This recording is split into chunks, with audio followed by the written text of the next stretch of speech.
Hey everyone, Luke Dog here, and welcome back to Assassin's Creed 4 Black Flag, which will definitely be the final video. First up, let's go check on the cameras.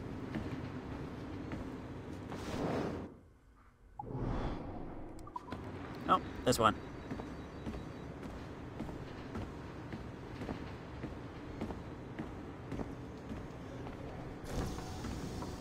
Here we are. You didn't hear? What happened? He disappeared. Too bad I can't move these. No way. He flew to Chicago for the annual shareholders meeting. Pierre handed in his notice this morning. This new security measure is freaking people out. They won't let him go. It's part of our contract. Having ultra-high security clearance means you have to go through a whole debriefing process. It takes months. Really? I had no idea. Read the fine print, man. Working for Abstergo has its benefits, but there's some drawbacks too. Big ones. Olivier Garneau, il est là. Salut! T'es au courant? Security company from Chicago. They know what they're doing. What's with all these security notices I'm seeing lately? Just a standard message we use on occasion. Nothing to worry about. We've just had some issues around the office lately. Like server security issues? Because these notices seem pretty severe. Like draconian, actually. No, it's nothing to worry about, really. Walk with me and I'll explain.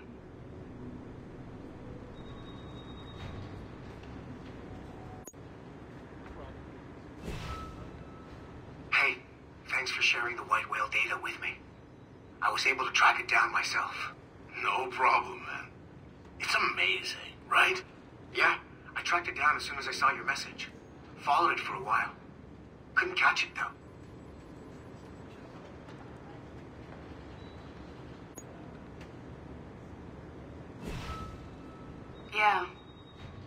Yeah. He was killed. Shot in the chest multiple times. No, that shouldn't be a problem.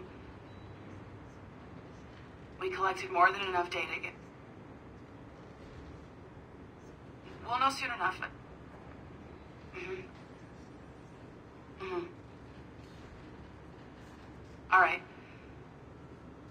Alright, I can send you the results as soon as possible.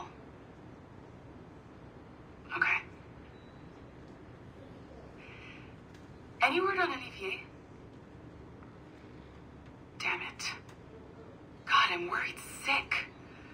Yeah. Alright. Thanks, Letitia. Bye.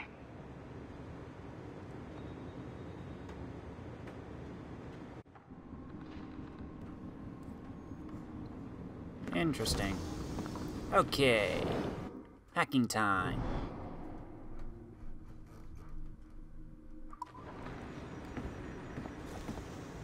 First up.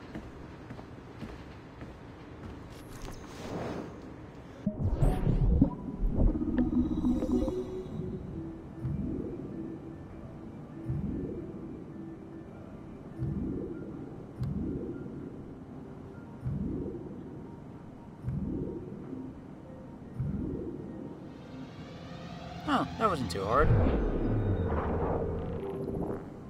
What do we got here?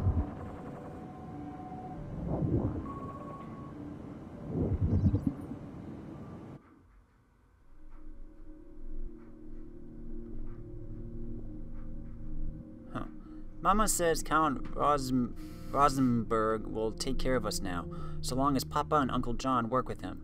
Our home was big, but Trebun is a small town. Mama seems happy.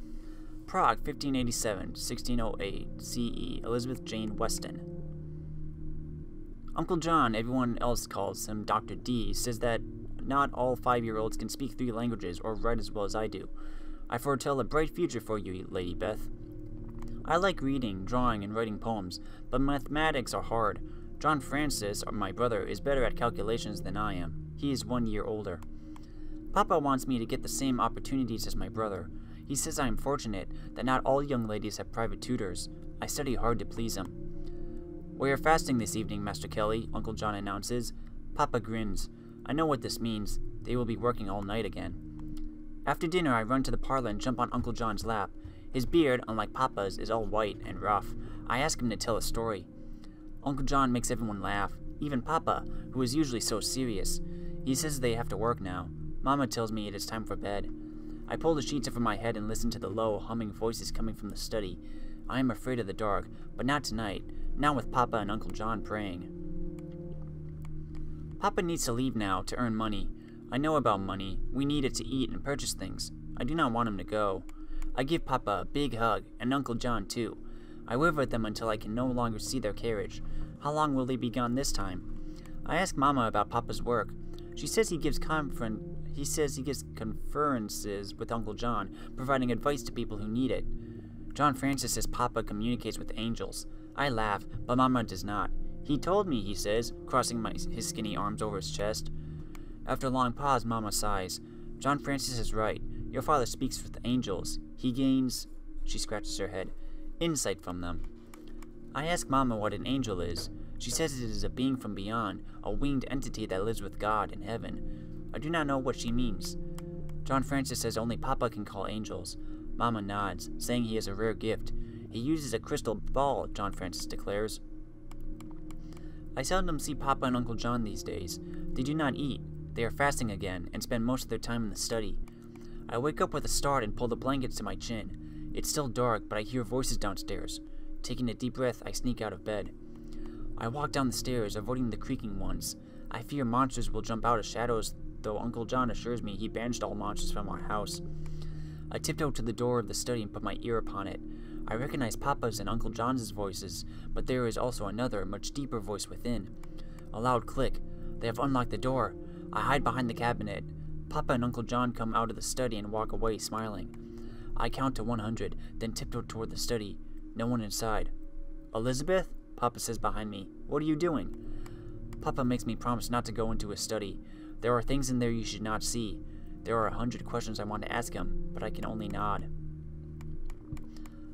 I have never seen Papa and Uncle John so happy. They whisper and laugh at things only they understand. Mama says it is because they have done good work. I have finished my dinner and ask to be excused. Mama nods and I hurry upstairs. I notice that the door to Uncle John's room is ajar. I hurry to the door. Holding my breath, I peek inside. The room is sumptuous. Uncle John always says Aunt Jane has good taste, and he is right. I tiptoe inside and open Uncle John's armoire. It's filled with treasure, shiny rocks, a black mirror, a wax seal with pictures on it, a gold amulet. Ignoring everything else, I pick up what looks like a globe packed in cloth. Could it be the crystal ball John Francis mentioned? Quickly, I unwrap it. The sphere is heavy and feels warm in my hands. It's made of the shiniest gold. On its surface, I see a reflection of my face and Uncle John's. Uncle John grabs the sphere and puts it inside his doublet. I shiver, but he smiles. You should not be playing with things you cannot comprehend, Lady Beth. We have been in Trebon almost 2 years now. We are happy here, happier than we have ever been. Prague, 1587 to 16 CE, Elizabeth Jane Weston. Papa continues to work while Uncle John is away. He keeps to himself and barely addresses us during breakfast, but at least he is eating now. I am feeble today. Mama says I have a fever and tells me to stay in bed, but I sleep all day and most of the night I awake famished. I dislike the night, but I am not as afraid of it as I used to be. I get out of bed, careful not to make a sound. I do not want to wake anyone up. A pale light emanates from the study. The door is open. Papa never leaves the door of his study open. I creep toward the light on the tip of my toes. I sneak a peek inside. Papa leans over a table reading a book. It has an odd, silvery tint. Papa suddenly mumbles an incomprehensible string of words and numbers. Papa sprinkles red powder on something upon the table. I did it! His wide grin deforms his face. I did it! He picks up a clump of gold. Papa guffaws. Make me shiver. His voice is deep and he speaks words I do not understand. I hurry upstairs and crawl back into bed. I notice Papa and Uncle John in the distance. I pick up my dolls and hide behind the tallest oak in the garden. I try not to laugh as they walk toward me. Papa tells Uncle John that they should change the nature of their work, that they should study alchemy and stop wasting their time with angels. They pass by the oak. The book has boundless potential, Papa says. I need your help to unlock its formulas. I poke my head out. Uncle John frowns. We could work at the Imperial Court, Papa continues. Producing gold is only the first step. Uncle John turns to face him. I hide again, hugging my dolls. You should not fiddle with this book, Kelly. I almost failed to recognize Uncle John's voice. You cannot imagine the evil it contains. It holds more than mere numbers. Papa protests, but Uncle John interrupts. Your associate, Master Hussey, the one who gave you the book. I dealt with him before long ago. He cannot be trusted. Papa says they should be rich beyond their wildest dreams. I take a quick glance. Uncle John shakes his head. No, my friend, the book will destroy you. Mama is in her room crying. She has barely uttered 2 words in days, and I suspect she has not even spoken to Papa. She has been avoiding his gaze. I'm reading when a loud clang makes me jump. Is John Francis acting up again? He can be such a baby sometimes. Another clash, followed by a shriek. A woman's shriek. I put my book down and hurry to the door. Papa and Uncle John are screaming at each other. I walk out of my bedroom. The shouting has stopped, but I hear sobbing now, coming from Uncle John's room. Is Aunt Jane hurt? The door of Uncle John's room suddenly bursts open. Aunt Jane cries out after her husband, but someone interrupts her. Papa! I feel the entire floor shudder as Uncle John slams the door shut. He glares at me, fire in his eyes. I am paralyzed. My eyes well up. Uncle John takes my hand and pulls me away. You should not be here. He drags me downstairs. You should not have seen this. Papa and Uncle John seldom speak now. When they do, they shout, which makes Mama cry. Aunt Jane stays in her room. I wish I could do the same. I wake up jumping. Papa is screaming again. I close my eyes, wishing things would be as they used to, but I am old enough to know better. Door slams. I look out the window and see Papa walking toward the stables, shouting, "Envious fool!" I watch him disappear in the darkness. I run downstairs. Mama sits in the parlor, sobbing in silence. I crawl under the sofa. It is time for me to leave. Uncle John's voice is filled with sorrow. You will be well missed, both of you. Wishing Uncle John good fortune, Mama leaves. I stay hidden and watch Uncle John pace the room. I quickly follow Uncle John to Papa's study. Producing a key, he looks over his shoulder and unlocks the door. At life's end, you will understand, old friend. Uncle John comes out of the study with Papa's strange silver book. I am doing this for your father. The secrets it holds are not meant for him. Mama says she feels at home in Prague, but I do not. Papa will not let me do anything. He tells me the streets are not safe. I like it when Papa brings me to Prague Castle. It gives me a chance to escape from the house and spend time with him. He is seldom home these days. People from all over the world gather here, at the center of European culture, as Papa puts it. I wonder why important people frown so much. Papa speaks with an elderly gentleman. His flowing white beard reminds me of Uncle John's. I sigh and take Papa's hand. He does not seem to notice.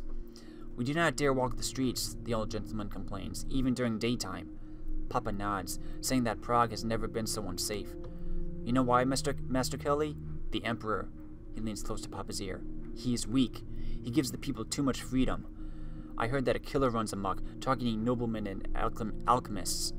There's a tremor in the old man's voice. They say he is a monster, a giant. Some say he is not even human, Papa declares.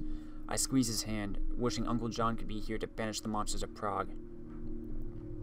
For my 10th birthday, Papa will show me his workshop. I will finally have a chance to see where he spends his days, and many of his nights. Most people we encounter ignore me as I follow Papa through the corridors of Prague Castle, but some scowl or roll their eyes when they see me. The windows in this part of the castle have been sealed off with bricks and mortar. Papa carefully locks every door we pass through. Papa's workshop is a treasure trove. There is a myriad of items here, each more wondrous than the next. Colored powders, ancient scrolls, amulets. Papa works all day, reading formulas, mixing powders, boiling liquids.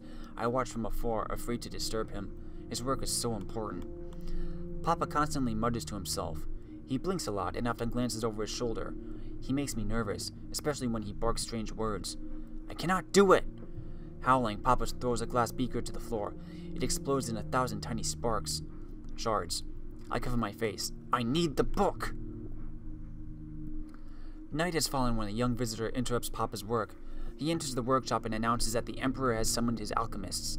Papa tells me to wait and warns me not to touch a thing. Then, frowning, he takes my hand and drags me along. You must remain quiet. We enter a dark room where a score of old men gather around a long table. Papa motions me to stay behind, with the assistants and apprentices. A large man in black clothes with white ruff and fur hat enters. Everyone bows. I take a step back, hiding behind a lanky youth. The man, the Emperor, sits at the end of the table, scrutinizing everyone in the room. When he raises an eyebrow, one of the alchemists jumps to his feet. My brother has seen the monster, the man squeaks like a mouse. It is wholly black, a demon. The alchemists discuss at length. Many alchemists agree. This killer, this monster, cannot be human. What if it is a homunculus? Papa suggests. A deathly silence falls upon the room. We leave Prague Castle before dawn. A score of guards escort us and other alchemists. For our safety. Why are there so many monsters in the world? Dawn creeps over the Vitava. Finally, we arrive at the house of the last alchemist. We will soon be home. No, no, no! Papa will not stop talking to him. I walk into the alley next to the man's house. 2 steps into it and ouch! I bump into an invisible wall. White eyes appear in the darkness. I see it! The silhouette of a giant. Marks cover the monster's pitch-black forehead. No letters. Emmett! I stare at the white eyes. What are you? I've been called many names. The monster's voice is strange, guttural. Here, they call me Golem. Papa shouts, Guards, run toward us! You have just saved your father's life, little one, it rasps. Golem runs toward the river. I see it clearly now. A gigantic body, black and sinewy. The monster jumps in the river. I follow. Papa and the guards behind me. I observe the water, perfectly still.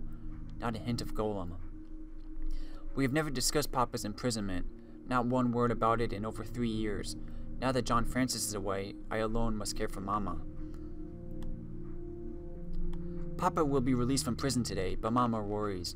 She says he has one last chance to satisfy the Emperor's expectations. Standing in front of the house, I hold Mama's hand. My heart beats quickly as I behold Papa's carriage. I forget to breathe when it stops 2 paces before us. Mama trembles when the carriage door opens. A pale, emaciated man with a long, grizzled beard steps out. Papa! He walks by us, as if we were ghosts. Mama has prepared roasted lamb, Papa's favorite, to celebrate his return, but he does not eat. He simply stares at his plate, silent. Mama makes idle conversation, pretending without much success that nothing is wrong. Papa suddenly stands up. His chair hits the floor with a loud thud. Papa storms out of the dining room, pushing invisible spirits out of his way. He shouts in a strange tongue, the same language I once heard him speak when I was little. My heart is in a knot, but I hold back my tears. I take Mama's hand, but nothing I can do or say will ease her sorrow. What will we do now? The Emperor has restored Papa's status, but soldiers guard our house. They are not here to protect us, but to make sure Papa does not leave Prague. A month has passed since Papa's return.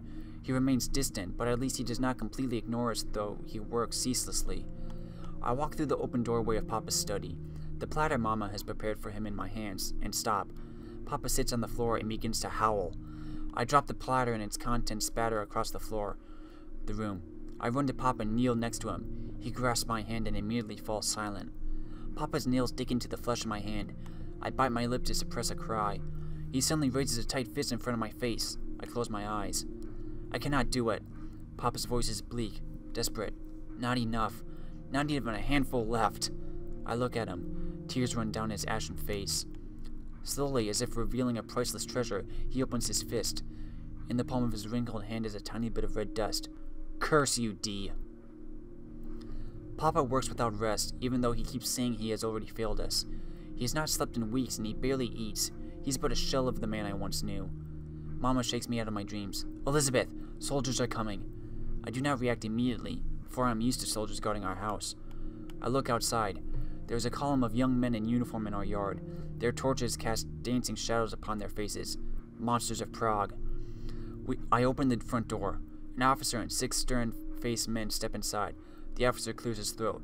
By order of... No! Mama darts forward, tears streaming down her cheeks. I hold her back. You cannot take him away. You cannot. Not again. The soldier's eyes widen. Papa walks toward us, his face twisted in demonic grimace. He murmurs a prayer in the strange tongue only he seems to understand. The officer tries to reason with Papa.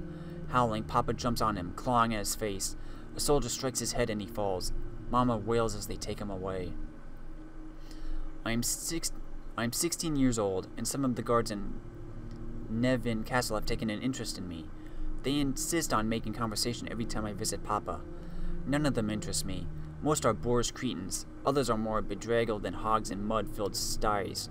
But I always smile and remain courteous. I take a deep breath when, in the distance, I spot Nevin's tower. I try not to think of the babbling louse I will have to confront before seeing Papa. What is this?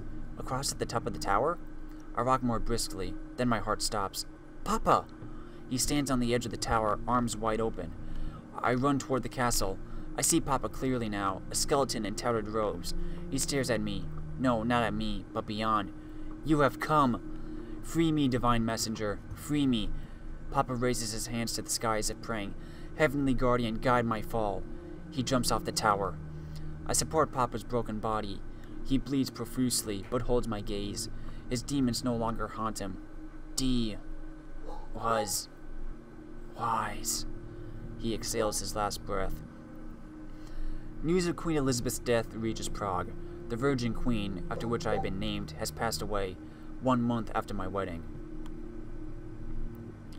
A knock at the door disturbs my thoughts. I lift my head from the blank page on my desk and put my quill down. Come in. Johannes, my husband, steps into my study. A tussock of raven hair brushes his face as he lowers his head. How remarkably formal of him. He apologizes for disturbing me while I work. I frown, feigning annoyance, but fail to suppress a thin smile. I seem incapable of writing today. Johannes' face lightens up. His thumb absently caresses the ivory handle of his cane. A package has delivered. It is addressed to Lady Beth. Lady Beth? Only Uncle John calls me thus. I have not heard from him in years. I run out of the room and hurry down the stairs as I used to when I was little.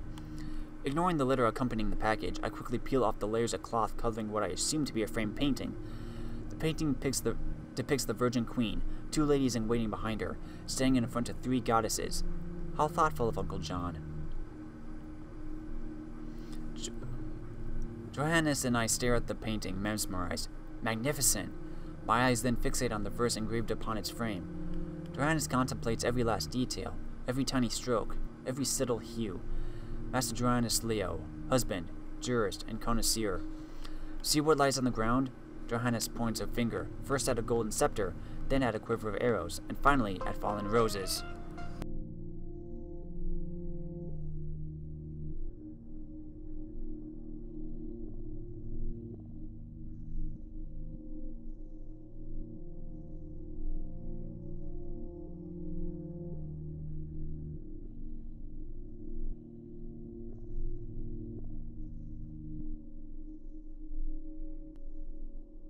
Sorry about that. Juno, Minerva, and Venus. Johannes shakes his head, laughing quietly. He's not expecting me to answer. He should know better. Or Hera, Athena, and Aphrodite. Johannes noses 2 inches from the painting. The 3 goddesses whose beauty Paris judged. I remember the story well, having read it several times. This painting is an allegory, my husband says. I suspect otherwise, but do not contradict him. There's something familiar about the painting. Is this? Yes, the golden orb. Identical to the one I found in Uncle John's room when I was a child. I sit in my study, alone, staring at the painting Uncle John has given me. My hands tremble as my fingers brush the edge of the dry wax sealing his scroll. I carefully break the scroll's seal and unroll it. I immediately recognize Uncle John's penmanship. Lady Beth, it begins. I smile, for I'm still fond of the private name Uncle John used to address me. Fairest and most noble of poetesses, please accept this humble gift from your not-so-humble friend and mentor. Uncle John is much more than that. He is family, a second father to me. I hope you will find it a fitting tribute to your betrothal. I laugh quietly. I had never expected to receive such a splendid gift. If you observe the composition, you will surely recognize the trinket you once unearthed in my chamber. The golden orb. I knew it! You may think this picture a riddle, an allegory, an artist's fancy. It is not. The object in the hand of the fairy queen is real. So is its power, and so are the goddesses. Data stream terminated. Unreleased presentation from Project Legacy. Okay. Next.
think I know what I have to do. It's just trying to get it there.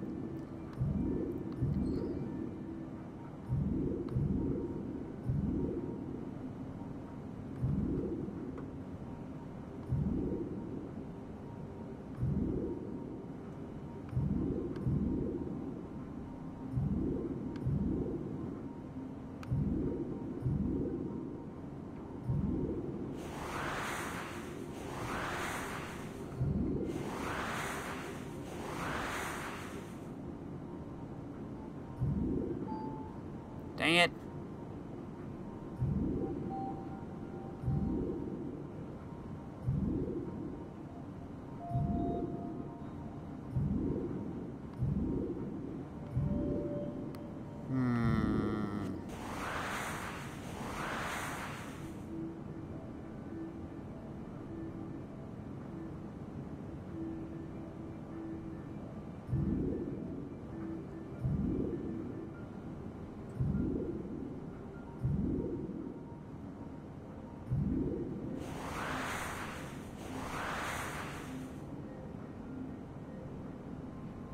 Yep, I need to somehow...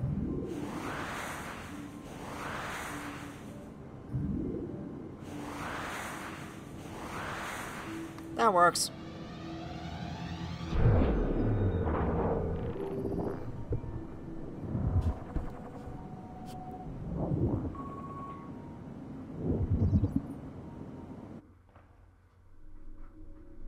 Unlock the secrets of our past. The Memoriam S2000 ABS log. Computing makes mind reading possible. Animus MS3000. Abstergo Industries Animus 1.45S. Animus 1.0.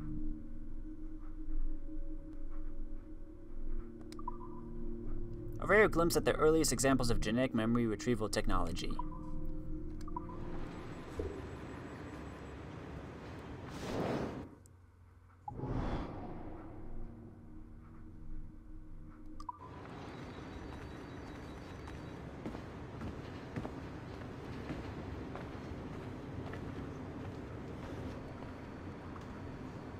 Come on.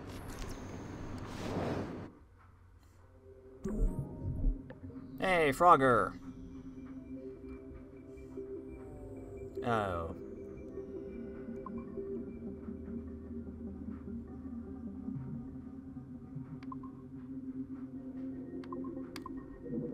Aw, damn, come on.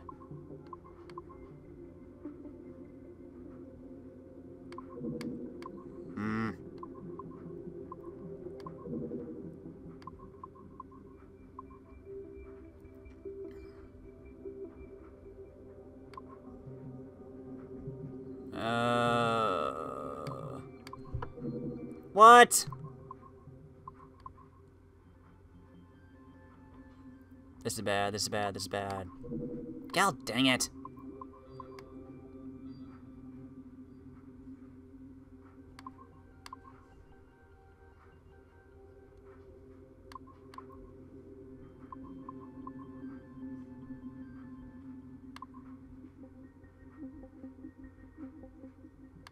Dang, I should have waited.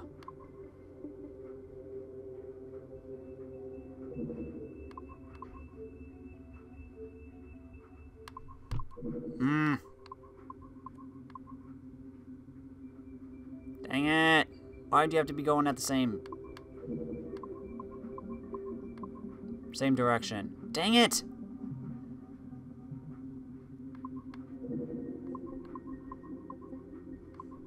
Ugh.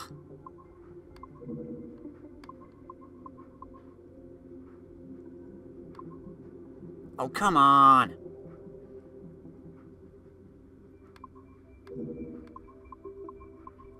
It's like as soon as I get an opening, it blocks me.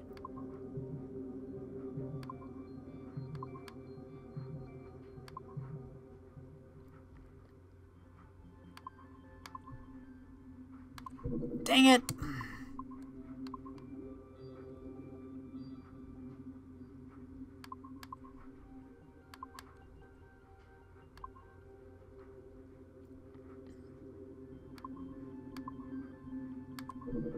Ah.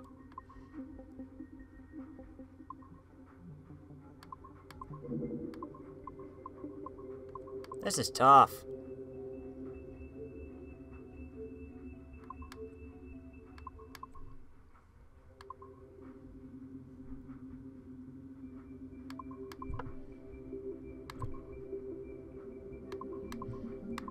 There we go.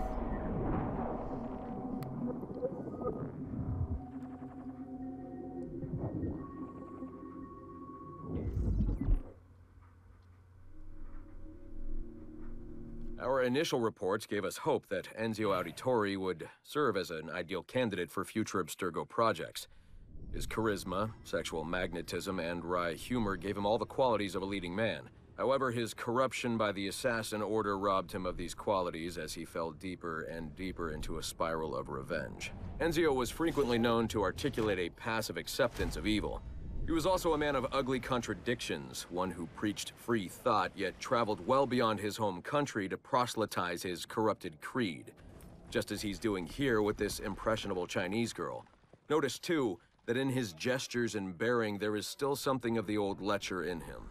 Enzio's entire personality is built around pure demagoguery, claiming his philosophy is about love when violence and coercion are his primary means of tackling problems. We have therefore come to the conclusion that Enzio Auditore da Firenze would be a risky character to develop. Boo! Well, to be fair, he's had 3 games and a short animated film. I think he deserves a break.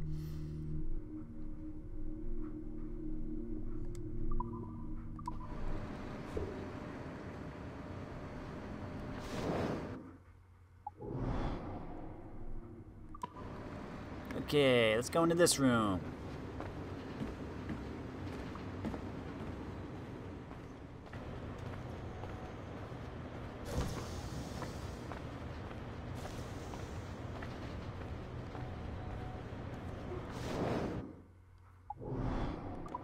Oh, there's the one right here.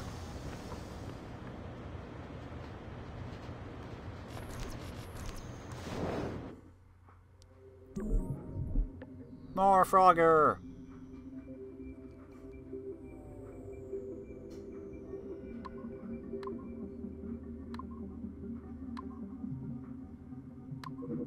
Dang it. Ah.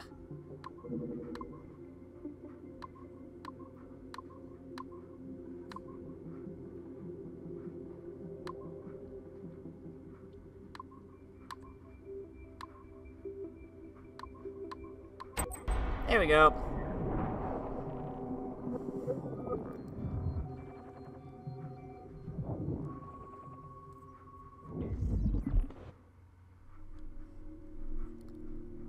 Elias Ghost Lights. It is the opinion of this researcher that inadequate attention has been paid to Southeast Asia, and in particular the Himalayas. Our research into first civilization peoples and the subtle fingerprints they have left throughout the world would benefit greatly from further investigation into this region. For example, we may find a prime example in the form of the Elia ghost lights, often reported by fishermen. The lights appear over marshes and possess the power to distract, waylay, and even compel victims to drowning, but have also proven unuseful as navigational aids. Gas seems like too facial an explanation. Has genetic memory research yielded evidence of anything similar yet? Ghosts or gas or something else? In the Himalayas, these are said to be the souls of deceased fishermen. We really don't take fishermen seriously enough, do we? How many times have a simple fisherman village yielded significant information, if not treasure? Bermuda Triangle. What must surely be the most intently studied region whose very existence is routinely denied by official sources, the Devil's Triangle has been held responsible for countless vanished vessels, aircraft and ship alike, since the earliest days of sail. The region's technomnivorous tendencies have been attributed to many magnetic pole or the lost continent of Atlantis, to UFOs, and even to unnamed mysterious forces. While the area still holds much interest, and we firmly believe in the power of science over superstition, we have been unlucky in researching this area, and can claim only to have contributed 2 small aircraft, a ship, and several $100,000 of research equipment to the hungry maw of its continued mystery. For the time being, it may be safer to pursue greater knowledge of the region through genetic memories research via the Animus program. Chichen Itza. One of the most popular tourist attractions in Mexico today, Chichen Itza was once one of the largest cities of the pre-Columbian Mayan civilization. Boasting a mix of architectural styles from across the empire, it's also known to include contributions from members of the first civilization believed to have fought on the front lines against the human rebellion.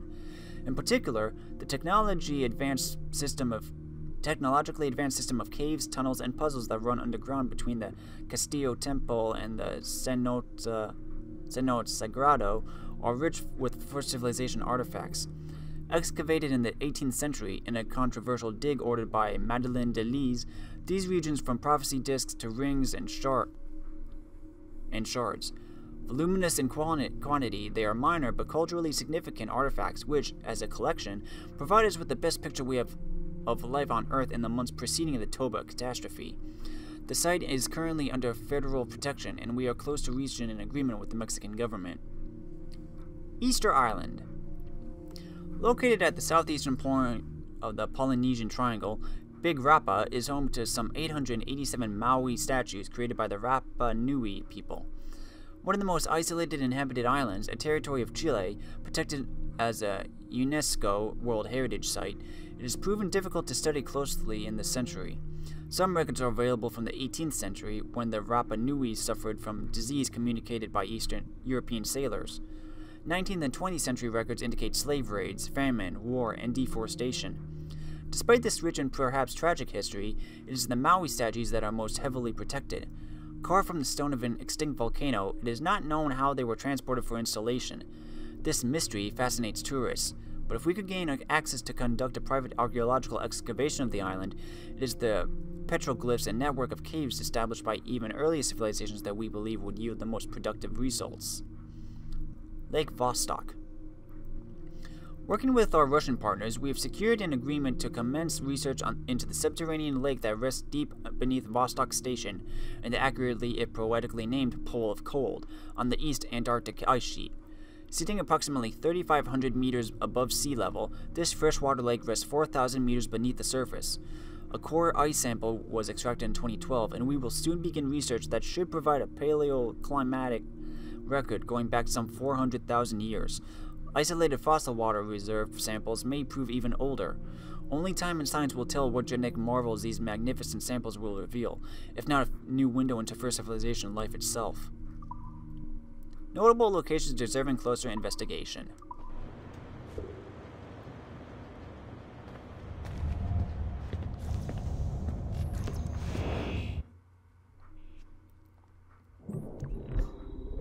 Okay. You have 2.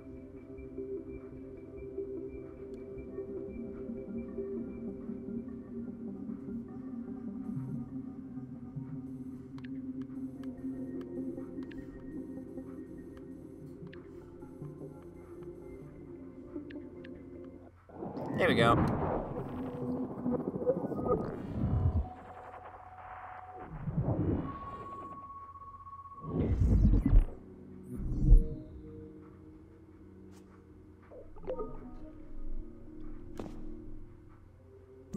Time for some Frogger.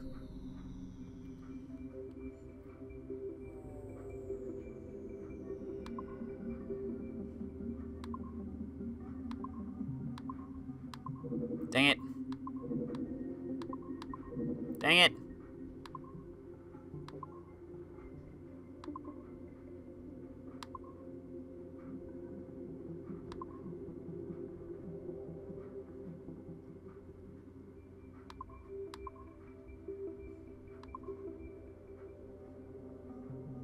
Oh, dang it.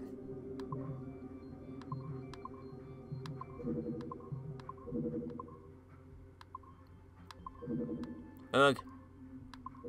Nope.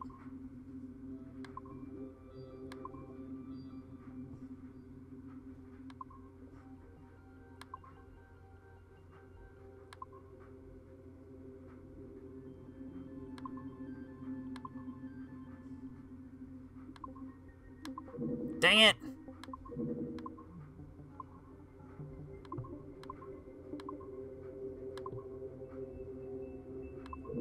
Ugh.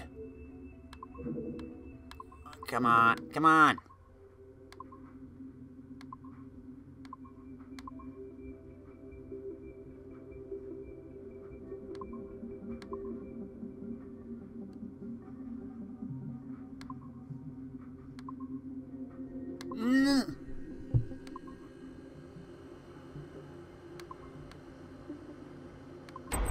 There we go.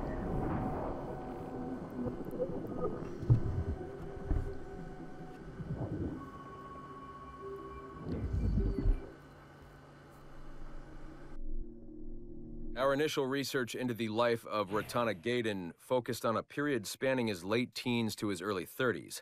But our researchers came away unimpressed by his calm and stoic demeanor, with occasional flashes of extreme anger.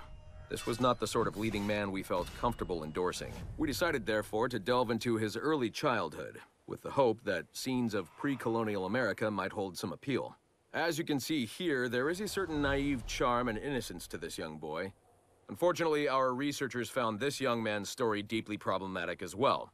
For one, the omnipresence of the Mohawk culture lacks the balance necessary to tell the true story of America. And secondly, the Mohawk language would certainly be an issue for most of our audience.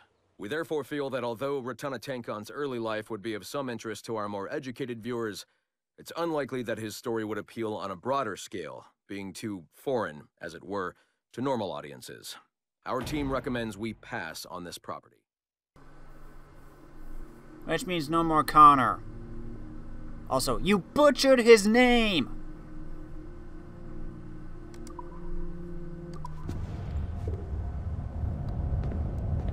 I liked Connor.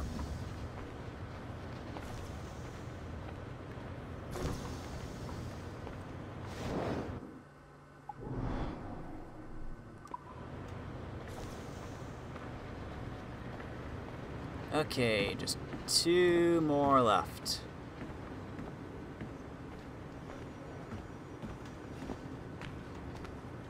Oh.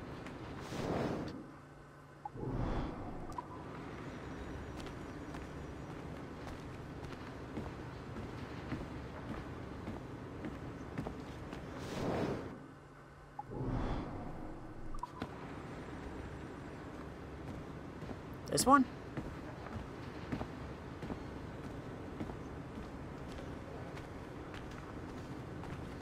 There we are.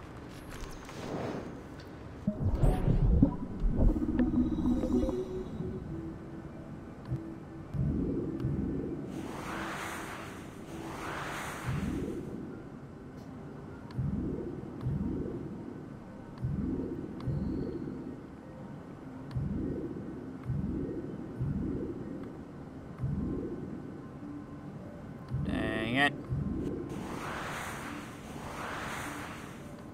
Ah, there we go.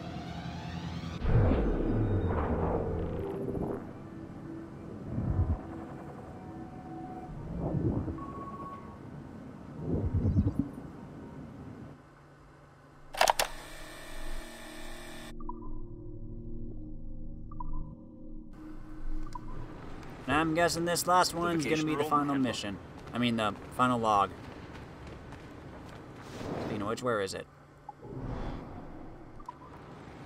Okay, so over here.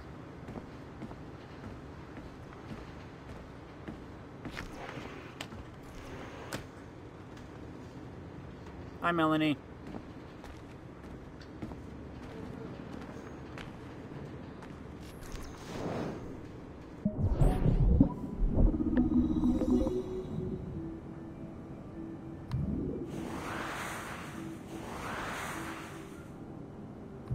Okay, we have a green one now. Interesting.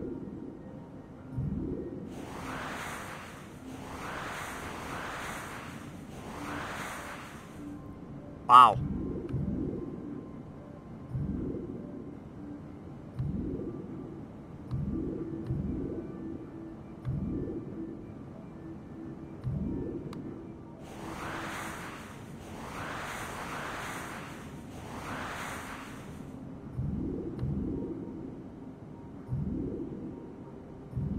Okay. Got it.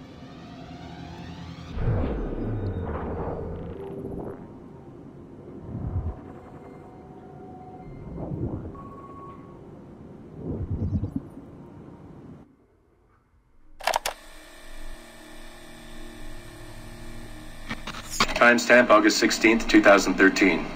The following audio clips were selected from over 160 hours of reel-to-reel tape found in the residence of the late Dr. Warren Vidic following his murder in December 2012.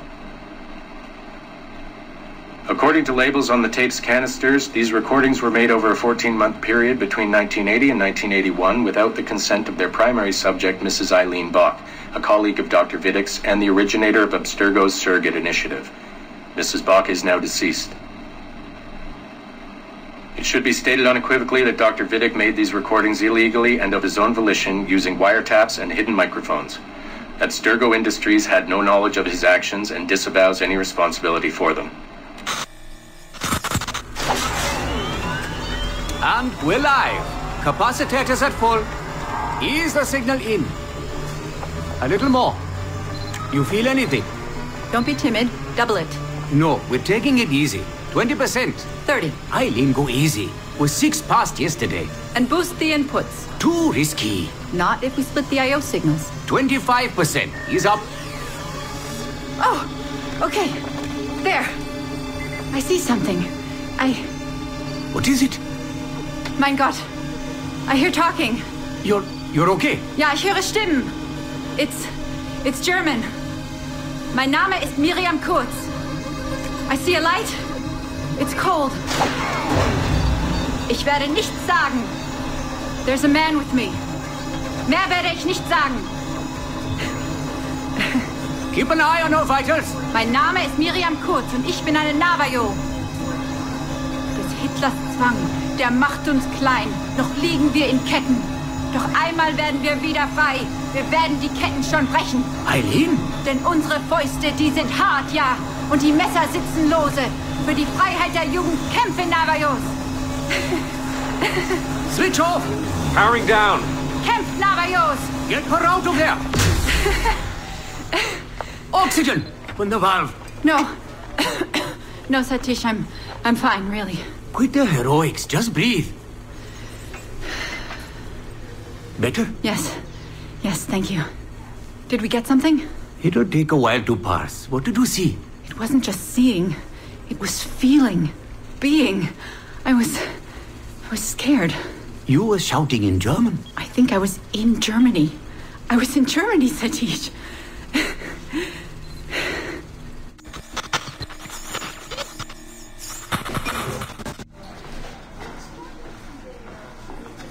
Good morning. Well rested? Exhausted. Yesterday was an incredible find. Seems so. What did it feel like? It's foggy, but I relived the memories of a young German woman. Early 20s, I think. A man was interrogating me, looming over me and asking questions. He was shouting, but I was shouting back. And then this poem just came out, like a chant. Fascinating. I'm eager for you to hear the tape. Is it ready? Yes, we transliterated the data onto an audio file. It took all night to process the language. Spool it up. Of course, have a seat. Judging by the subject matter and the setting, I'd say you landed somewhere in Germany in the 1940s, 1 or 2 generations back. During the war, I'd imagine. 1940s Germany? That would be Miriam Kurtz, my ex-husband's mother. So she's not related to you in any way? God, I hope not. I'd hate to find out my ex-husband is also my brother. Well, if it was Miriam Kurtz, then we hit a home run. You tapped into someone else's bloodline entirely. Should we celebrate? We'll listen first. Surrogate Initiative, Test Session 23, July 29th, 1980. Host, Eileen Bach. DNA sample SB1970. It's a little garbled at first. This is you settling into the memory. Your name, say it. My name is Miriam Kurtz. Louder. My name is Miriam Kurtz, and I am Navajo. Where did you last see the artifact? Who holds it now? I'll say nothing. I've told you all I will. I don't believe that is true. Who has the artifact? Hitler's dictates make us small, and you're bound in chains. But But one day again, we shall walk tall. No binds with us. Restrain. Enough! For hard our fists, yes, and knives at our wrists for you to be free. Never yours lay siege. Knock her away! Never yours lay siege. And that's where we pull you out. Whoa. What would it take to get a visual render of all that? Months, unfortunately. It took 13 hours just to process the audio. Visual takes much longer. But Vidic is able to record audio and visual in real time. How does he do it? His subjects are exploring their own genetic memories. That requires much less processing power. Hold on, sorry. Eileen here. Hello. You have 10 o'clock in Lillian's office. It's 10:13 now. Oh, shit. I'm sorry. Tell her I'll be right there. And tell her we have some good news. No problem. You in trouble? The monthly progress report. I'm trying to be honest about our progress, but no matter how much I polish our facts, Warren Vidic swoops in, promising the moon for pennies, and gets 10 times the funding for his Animus project. Well, we are using his Animus technology. He's the foundation. We are the skyscraper. Which is why he should be a tech lead, not a project director. Good work, Satish.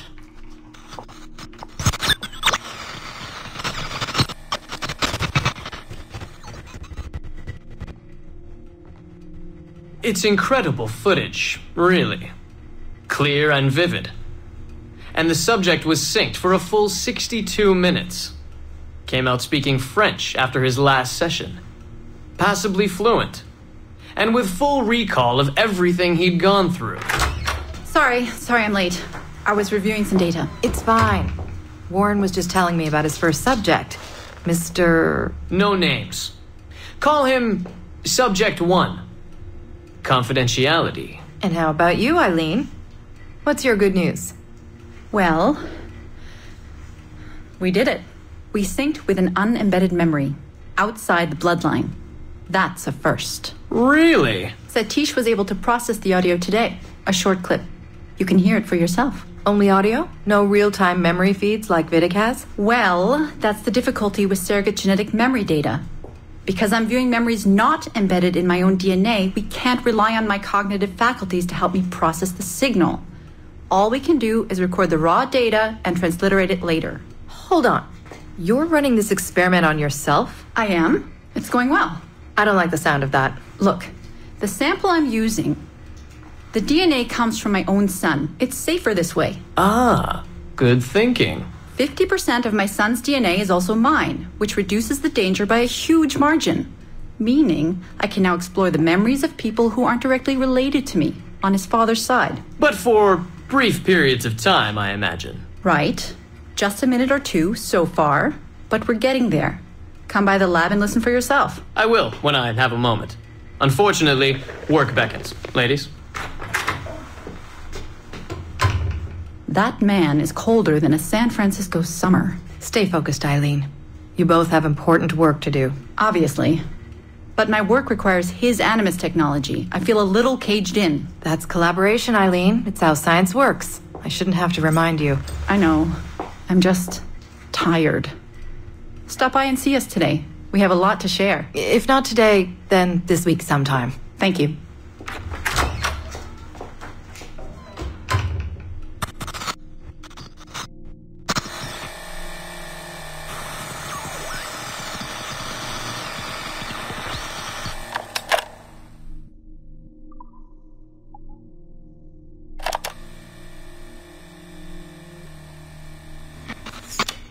Surrogate Initiative, Test Session 27, October 21st, 1980.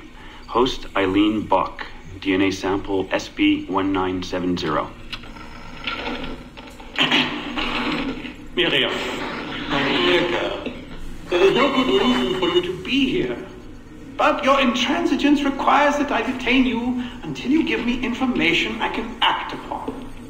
The location of the artifact, perhaps, or the whereabouts of your leader, Bartel Shink. Just a little something to give Minister Goebbels some encouragement that we are on the right track. How about a nice hug? He looks so sad in all his photographs. Yes, he does, doesn't he? Perhaps you could pay him a visit yourself. He likes beautiful women. Actresses, musicians. Pirates? That's right, pirates. Pirates of the Edelweiss. Isn't that what you kids call yourselves? It's very amusing. And illegal, of course. Breaking Hitler's laws is half the fun. Oh, I imagine so. I imagine you were having a wonderful time just before we captured you and your insurgent friends. And that's the end of it. Damn it. Why can't we sustain the signal for more than just a few minutes? I need to relax. That's not the issue. This is dangerous work. These memories aren't in your bloodline. That's why it's not holding. There's got to be a solution. Any idea what they mean by the artifact? I've heard it a few times now. Not sure. I don't think Miriam knew either. Not much comes into her mind when she asks about it. But she's protecting the other members of her group, the Edelweiss Pirates or something? Yeah. Bartol Schink. Have we looked him up? No, we can. We should. Put your intern on it. Right. High priority. Yeah. This isn't getting any easier. Jesus.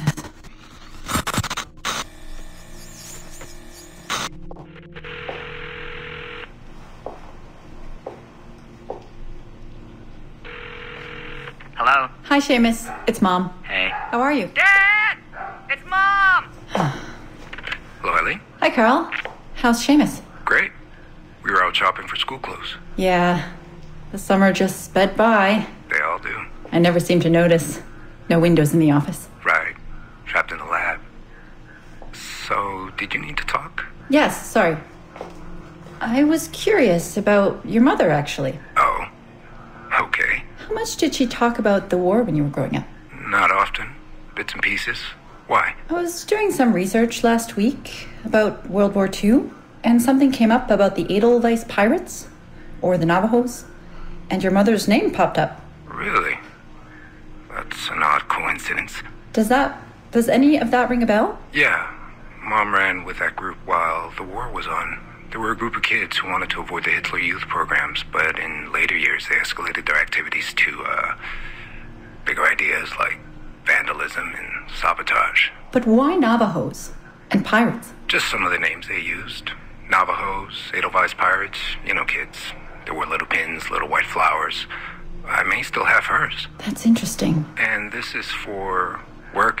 Researching my mother? Not exactly, but... Sorry, I can't talk about it. Right. You never could. Hey, don't. I didn't mean to be flippant. No. Don't mind me. All for the greater good. I like to think so.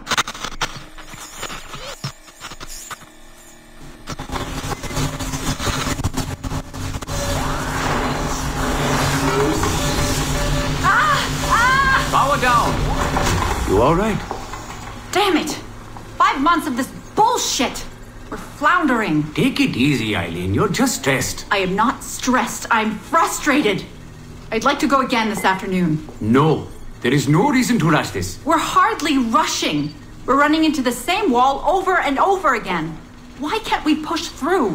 Why can't you keep me in the Animus longer than 2 minutes? Because surrogate genetic memory data is fragile. The EEG is exploding and your brain is doing too much work. The longer you stay in, the more damage it does. It's even possible that... Possible that? It's possible the memories we're digging into could eventually overwrite your own. Like information on a tape drive. There's just not enough space in your head to do both. Here I come to save the day! Good afternoon, all. Did you invite him? No. But you did. Remember? That was months ago, Warren. What do you need? I wanted to stop by. Check on your progress. Well, apparently it's still too dangerous to keep me under for more than a few minutes. I always suspected that would be your biggest hurdle. The genetic memory sequencing is the easy part, if time-consuming. But the replay, that's something else. Yes? Let's think this through. My subjects are diving into their own genetic memories, so the information is already encoded in their heads. Which means the Animus has less work to do. Less computing, less parsing. Right. So to get your surrogate data working, to let people experience foreign memories, it'll take a hell of a lot more processing power than anyone has. Even Abstergo Industries. Ideally, we'd like to build an external processor that mirrors as many brain functions as possible. Something to handle the calculations. But the cost and upkeep of that would be... astronomical.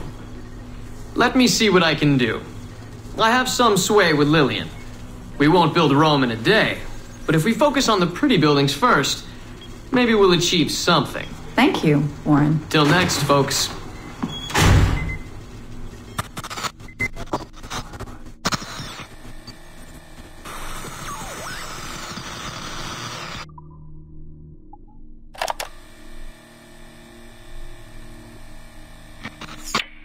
Surrogate Initiative, Test Session 32, January 11th, 1981. Host Eileen Bach, DNA sample SB1970.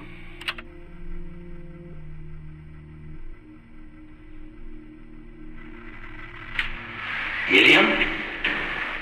Miriam, is that you? Are you in here? Bartle! Oh, thank God you're safe. You've been very sick. Bartle! How did they find you? Oh, Jesus.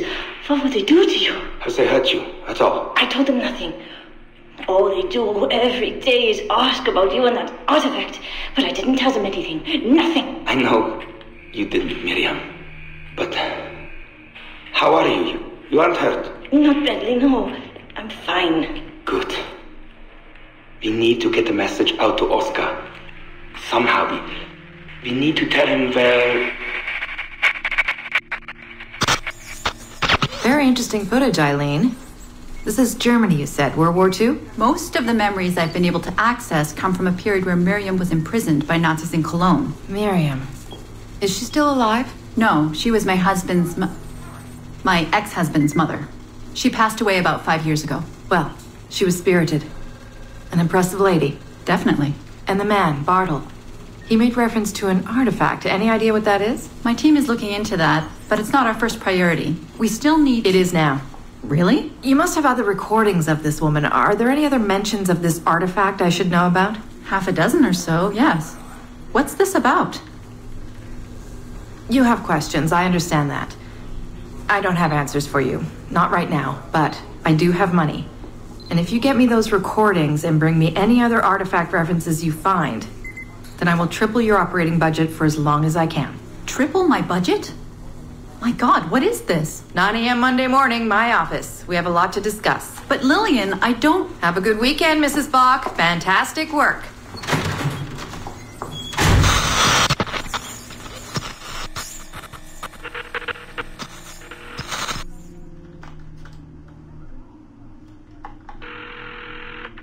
Hello, this is Carl. Hi, it's Eileen. Hey, how are you? Good. Busy. Cold. The winter's been terrible. Seamus won't like that. The weather's been mild out here. Well, he's only coming for a month. He'll live. And I'll be so busy he won't have to worry about his mother bothering him. Still working 12-hour days? I should move a bed into my lab. Look, if you're too busy, Seamus can stay with me. No. I want to see him. We'll have fun. You're not too busy to be a mom and a genius. Of course not. His flight lands at 8:15 p.m. tomorrow night. You'll be there? Of course. 8:15 p.m. Let him know you'll be there. Thanks, Carl. I need to run. I'm sorry. Take care. You too.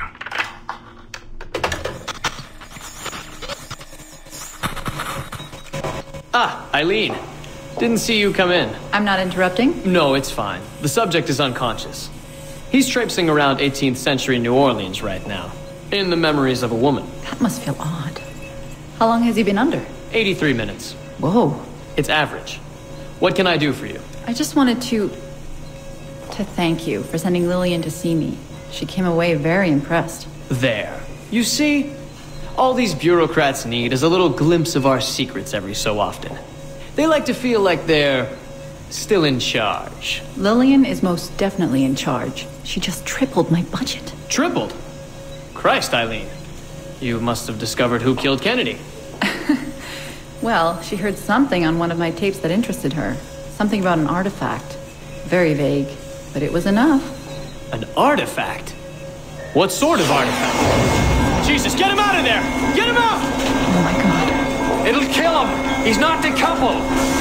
He's having a fucking seizure! Power down! Now! Heart rate 170! Power down! Now!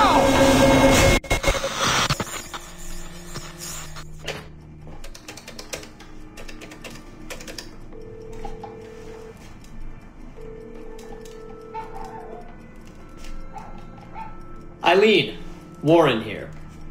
I was all ready to apologize for the late call, but you seem to be away. Maybe with your son. Listen. Since the unfortunate incident with Subject 1, there's been a lot of dire talk around the office about my Animus project. About shutting it down. About it being unsafe. Typical top brass bullshit. And if they shut me down, then your surrogate initiative goes away too. I'm sure you're already well aware of that. Well, let me be the first to reassure you. This will not happen. I will not let them take this from me. From us. I will not let one death, of an undiagnosed epileptic, I should add. I will not let this destroy the decades of incredible research done by our predecessors. And the 5 years I've spent perfecting the Animus. There's still more work to be done. And countless rewards to be reaped. So I wanted you to be the first to know. I have decided to volunteer myself as my second subject. I am convinced that the Animus is perfectly safe, provided I stay within the boundaries of my own ancestral bloodline. Next week I plan to prove this by staying a full 4 hours in the Animus. I would be grateful if you and your team would monitor my progress. And after this necessary but ridiculous proof of concept, I give you my word that I will work closely with you to solve your outstanding problems. Your surrogate initiative is a bold idea, and I do believe it is the future of the Animus project. But while we have the Animus itself, I do not want to waste precious opportunities to prove its safety. I'll see you in the office on Monday. Goodbye.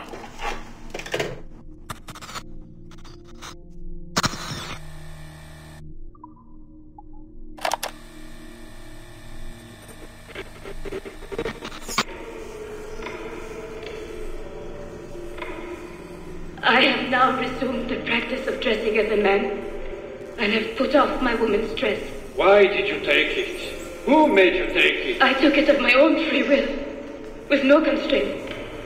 I prefer a man's dress to a woman's. You made an oath, Jeanne. You swore to never again dress as a man. I never meant to swear that I would not resume the practice. Why have you done so? Because it is more lawful and suitable for me to return to the practice of wearing a man's dress, being always among men, than to have a woman's dress. I have resumed it because a promise made to me has not been. How is he? Hour 3, doing well. Are we still in 18th century Hungary? No.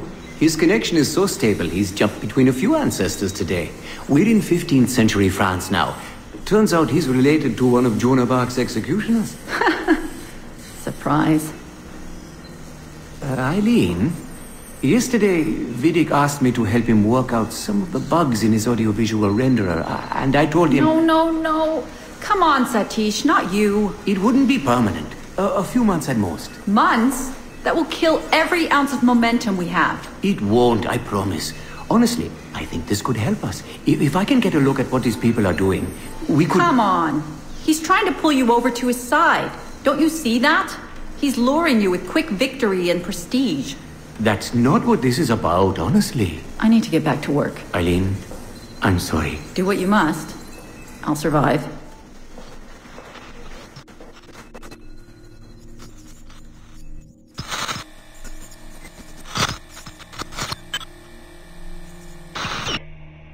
Surrogate Initiative, Test Session 32, April 2nd, 1981. Host Eileen Bach. DNA sample SB1970. Miriam, are you awake? What? Miriam, they're coming for me. Oh, is it God? I see them from my window, massing in the courtyard. My time is up. Bartle, don't say this. You don't know that. Forgive me for this, Miriam. But I must tell you something. The artifact. We have it. But only Oscar and I know its location. Don't tell me. They will release you. Your family has connections.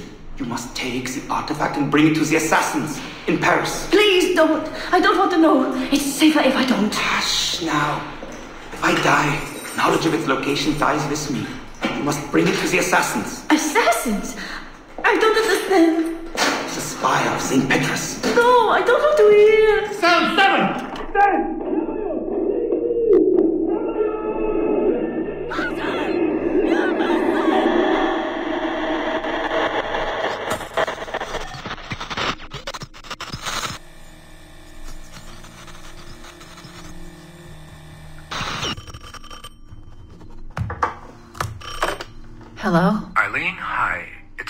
Carl, I know it's you. Sorry, you're just sounding exhausted. Did I wake you?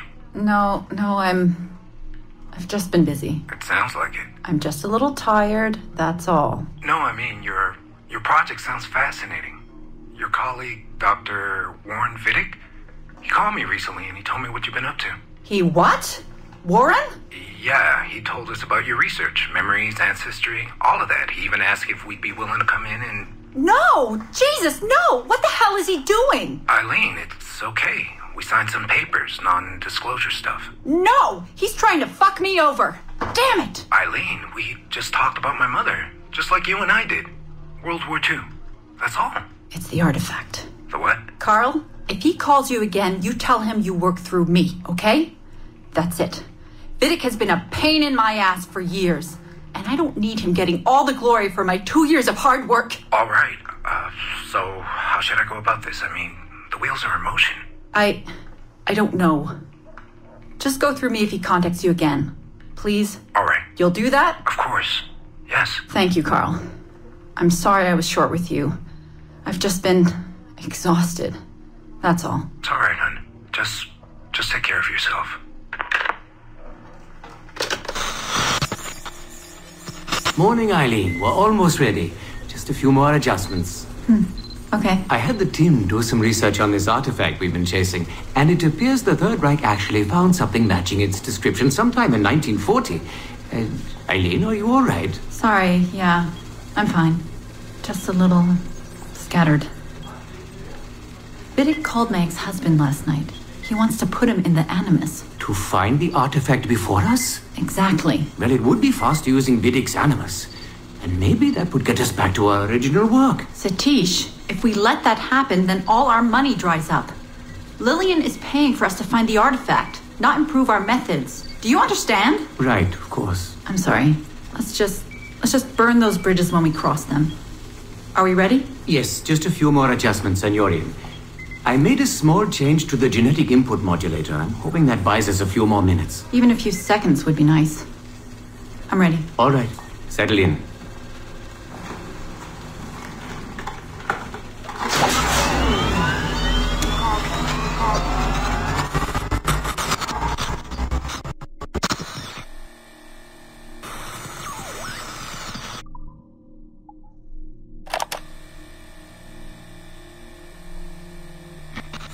Surrogate Initiative, Test Session 37, August 9th, 1981. Host, Eileen Bach, DNA sample SB1970. Open! Good morning, Miss Kurtz. You look well, considering the circumstances. Are you rested? Have you eaten? Your friends are dead, Miriam. Bartel Schink and all his navios, his Edelweiss pirates. Executed for 5 counts of murder. Just a trial. You must be proud. There was no need! They were scum! All of them! You hear me? All of you are scum! Scum! Scum! I see it so clearly now. She didn't break, did they? You have nothing. Quiet, girl! You don't have the artifact.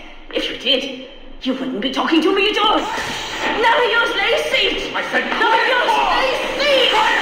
Never use lay seat! Quiet! Never use!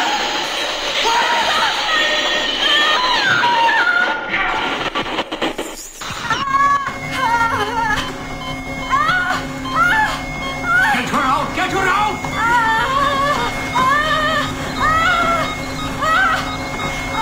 We're losing her! Shut it down! Everything!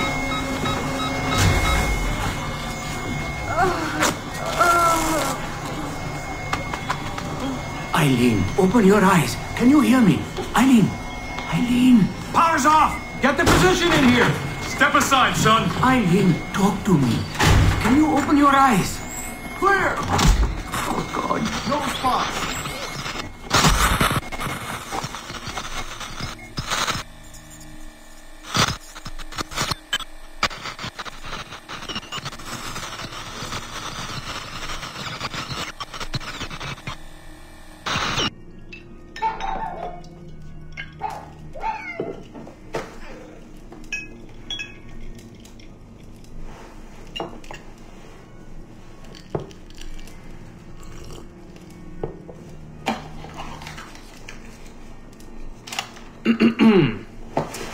All right.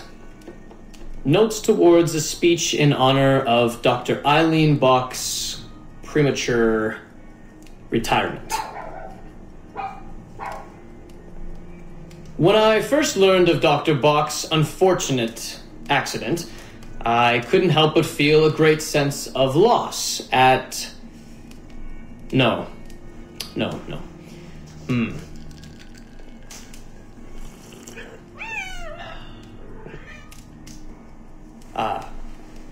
Dr. Eileen Bach has and always will be a friend and colleague. When I first learned of her unfortunate accident, I was shocked, of course. To see any friend injured in such a way is deeply upsetting. And to further learn that her injuries were severe enough to force a premature conclusion to her brilliant career, well, I would not wish that fate on anyone. But if there is any solace to be found in her accident, it may be this: that she was injured in service of her research, in service of work that she cherished most dearly. And it is thanks to her, it is due to her diligence, that some of the mysteries of genetic memory have been further illuminated. And while it is true that work on her project, the Surrogate Initiative, as she called it, has been temporarily halted, the copious amount of work she has done over the past 3 years has been incredibly valuable. So while her work has been suspended for the time being, her legacy will most certainly live on.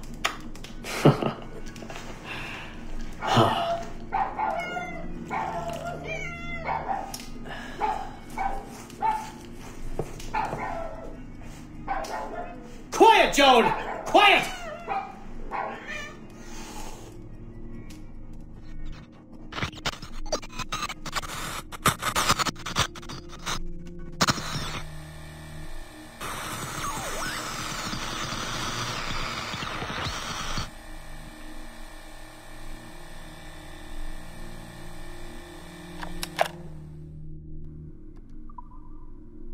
Audio files recorded from a collection of reel-to-reel tapes found in the residence of the late Dr. Warren Vidic. Well then.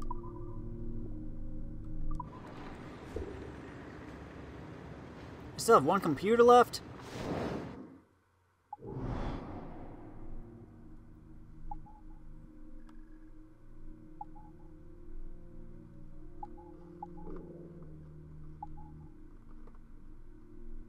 Dang it, where is it?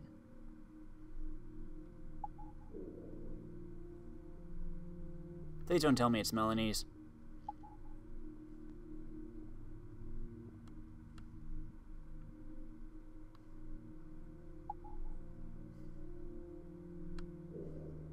No, that's mine.